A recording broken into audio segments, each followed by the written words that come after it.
Tonight we're going to be talking about how to make shiny solder joints like this and avoid making dull oxidized joints like this. I'll start off by saying shiny doesn't always equal good and dull doesn't always equal bad. There are different alloys we'll get into later that will create for varying levels of shininess. But a nice clean, even, shiny solder joint like this indicates that the metals reached the proper temperature. It indicates that the flux was still active while the joint was being made, and it also indicates that the joint was not disturbed while it was solidifying. And what better way to talk about heat than to use a thermal camera? So we've got a PCB here and a wire. Choosing the temperature of your tools, whether it be a soldering iron or a hot air station, is not only about getting the solder up to temperature, it's also about getting the thing that you are soldering, let's say this wire, and the thing you are soldering to, let's say this PCB, also up to an appropriate temperature to wet the solder. So choosing a temperature is honestly a lot more about the thermal mass of the object you're soldering to, as well as the thermal mass of the object you are soldering. And obviously in this case, the wire is going to be able to get up to temperature much faster than the PCB is. So you can see the wire is very fast to get up to temperature, whereas the PCB is going to need some time. This copper plate on this PCB is not getting up to temp nearly as fast as the wire is, and you can see now the copper plate is heated. Similarly, not all parts of a PCB are going to heat the same way. So you have a large pad here that we were just trying to heat. Instead of this large pad here, let's try one of these tinier pads. This is going to take a lot less time to get this thing up to temperature here. You can see it's already really warm. It's also important to take into account the size of the PCB itself and the thickness of the PCB. So the same size trace on this is going to behave very differently from the same size trace on this very small and thinner PCB. So these modern console boards like this that are very thick and large, like the PS5 or Xbox Series X boards, are notoriously difficult to solder on compared to a small board like this, or like the Switch motherboard, which is, much thinner and smaller than this thing. This could also be the case for either side of the exact same component. For example, here on the bottom of this resistor, we have a massive ground plane, and on the other side, we have this super thin and tiny trace, and this side of this resistor is going to heat up significantly faster than this side. We'll see that on the thermal camera now. Let's go ahead and try to heat up the bottom. And I've got my iron on there now, and you can see this is taking a little while to get enough heat in there. But if I try this side of the resistor now, you can already see the heat climbing through that little trace there, that tiny trace. That actually instantaneously lights up the little trace. Look how that there is behaving compared to this other side of the resistor. Nothing is happening on this side. This is where you need to keep in mind the size of your soldering iron. Using something, like this here on these large caps is not going to really do much for you. Whereas using a larger knife tip like this is going to get you a lot farther. But even if you have a sufficiently sized tip like this, you don't want to just stick it on the component like this, for example, because this is not nearly enough surface area touching the solder and the component and the board. So instead, you should be using the maximum amount of surface area here. And to even further increase the amount of heat transfer, you can add some solder to the tip of your iron, which is actually going to promote the heat transfer a lot more than just the air in between your tool and the component and the board. This is also why preheating a PCB with a preheater or with hot air is going to make things significantly easier when soldering, because you are closing the gap between your starting temperature of the PCB and the target temperature for good soldering and for solid joints. You can even get big preheaters like this one here in order to help you get an entire board up to temperature. You don't need a preheater for this. You can just use hot air to preheat an area of the board. And with preheating, a little goes a long way. You really don't need to preheat the board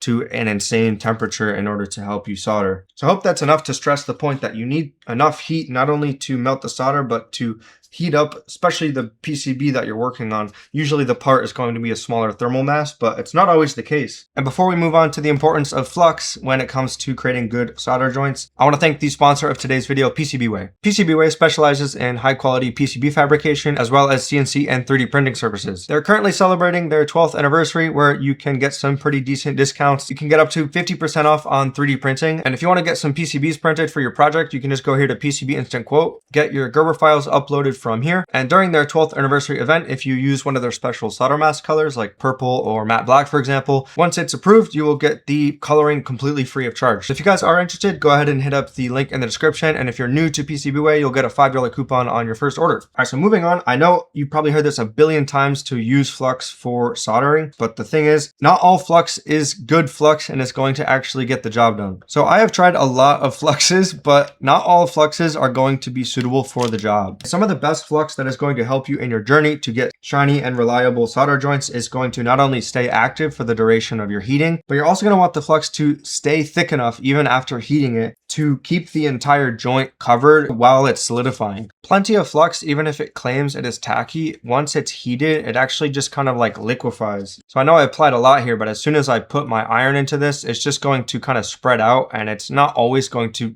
stay tacky once it's melted. So in my opinion, you should invest in some nice flux to use for actually soldering the joints. The cheap stuff that liquefies instantly is great for desoldering or removing components and things like that. But when you actually go to put a new component on and you want a nice shiny joint, I recommend going for some thicker actual tacky flux. My go-to for this is MG Chemicals 8341. This stuff really does a great job of staying around the component that you're soldering to. All right, so here's a good example of this. You can see I've got the MG Chemicals 8341 flux here, and you can see it is already thicker before heating than the other flux we tried. But even after heating it, it's going to stay around the component and not run away from the heat of my iron. You can see it's all still localized in the area of the component. You can see what I mean. It's not like running away across the board. It's staying in and around the pins and the component that I'm soldering to. And I'm not going to have to keep reapplying the flux over and over again to get some good joints. Even if I have to touch up some of these joints multiple times or clear bridges and things, it's really just, it's staying in the area. And you can see after I've cleaned this creates for some really shiny and reliable joints. So not to beat a dead horse, but flux ensures minimal oxidation. But if the flux isn't there, then it can't do its job. So what's the point of this flux that just like runs halfway across the board when you use your hot air or your iron if it's not going to actually envelop the joint that you're creating? You can clean your flux up afterwards. I highly recommend you do always clean any flux you put on the board, but you want to apply a sufficient amount of nice flux in order to ensure it stays around the component while you're soldering it. Lots of people like to joke about how much flux I use, which is totally reasonable because I do use a lot of flux, but at the end of the day, it creates for really nice joints and you can just clean it all up after. And if you are one of those people who likes to apply as minimal as possible to your components before soldering, then even more so, you should use some flux that is nice quality and it's going to stay in the area, because otherwise you're just going to have to keep reapplying it until you're using as much flux as I'm using, for example. Great example of some flux here that is going to make your life miserable while you're soldering. Let me just put my iron in here. You can see this stuff just spreads out instantaneously. Look at how dry these pads are that I'm heating directly with the iron. Even the pad itself pushed the flux away from itself. Look at that. The heat of the actual pad itself is evaporating and pushing away the flux. This kind of stuff is just a nightmare to work with. No matter how much of this stuff you apply, you're just going to have a miserable experience soldering with it. It's worth mentioning that your solder is generally going to have a flux core, but if you're applying heat to the joint for more than a few seconds, this is generally not enough flux in order to fully cover the joint and take care of all the oxidation that's going to get introduced. Especially if you have to touch up the area or remove bridges and things like that, you're really going to want some extra nice flux like this stuff. And last but certainly not least, you want the joint to remain undisturbed for the duration of the soldering and the cooling down process. And to be quite honest with you, a lot of what helped me with that, especially when I was starting, was picking the right solder alloy. When you're using a solder alloy that is non-eutectic, like 6040, for example, you're going to have a temperature range where the solder is not fully solidified or fully molten. And any kind of movement of the component or the PCB or the solder during this temperature range is going to make the joint look miserable, and it's also going to be a miserable joint mechanically. I have a whole video going over this subject that I'll link to in the description if you're interested, but just to keep it short, I prefer using eutectic solder, which is 63% tin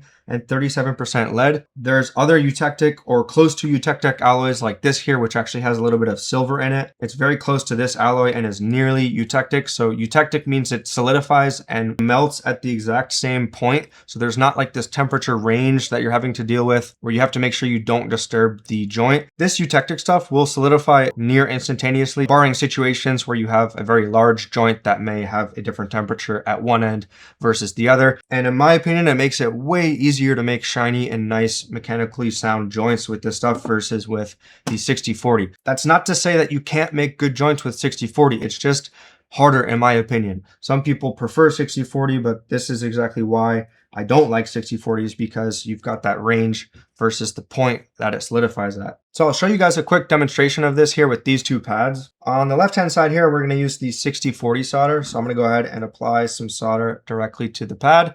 And you can see this is going to solidify over time. You saw that? And let's say you're soldering a wire to this point right here and you move it around while it solidifies. Look how disgusting that gets right there.